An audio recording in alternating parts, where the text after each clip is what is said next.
جی السلام علیکم ورحمۃ اللہ۔ اسلامک ہجامہ سینٹر سے مخاطب ہے، تو آج آپ کو دکھا رہے ہیں یہ ہجامہ کے کچھ پوائنٹس وغیرہ لگے ہوئے ہیں۔ یہ بیسکلی ایسے پیشنٹ کے لیے ہے کہ جن کے ایڑیوں میں درد، پاؤں میں درد رہتی تھی اور جسم میں بہت زیادہ حرارت رہتی تھی۔ اور ابھی ان کا پہلا سیشن کیا جا رہا ہے اور انشاءاللہ ابھی جو پوائنٹس لگائے ہیں انشاءاللہ اس سے کافی افیکٹو ہوگا ان کو۔ اور بیسکلی آپ کو ساتھ ساتھ بتاتے چلوں کہ ہجامہ جو علاج ہے یہ سنت نبوی ہے، اور نبی کریم صلی اللہ علیہ وسلم نے فرمایا کہ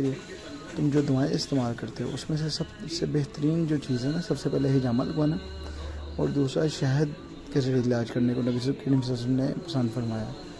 اور بلکہ ایک حدیث میں آتا ہے کہ نبی کریم صلی اللہ علیہ وسلم نے فرمایا کہ جب میں معراج کے موقع پہ آسمانوں پہ گیا تو وہاں پر ایک آسمان کے اوپر ایک فرشتوں کی جماعت سے ملاقات ہوئی، جنہوں نے نبی کریم صلی اللہ علیہ وسلم سے کہا کہ اللہ کے نبی صلی اللہ علیہ وسلم آپ خود بھی ہجامہ لگوائیں اور اپنی امت کو بھی تلقین کریں ہجامہ لگوانے کی۔ اور اس سے بھی فضیلت جو ان سے ہجامہ کو ملتی ہے کہ نبی کریم صلی اللہ علیہ وسلم نے خود بھی حج کے موقع پہ کروایا، اور مختلف مقامات میں جیسے آتا ہے کہ جو نبی صلی اللہ علیہ وسلم نے جو آخری ہجامہ ان کے لگوایا وہ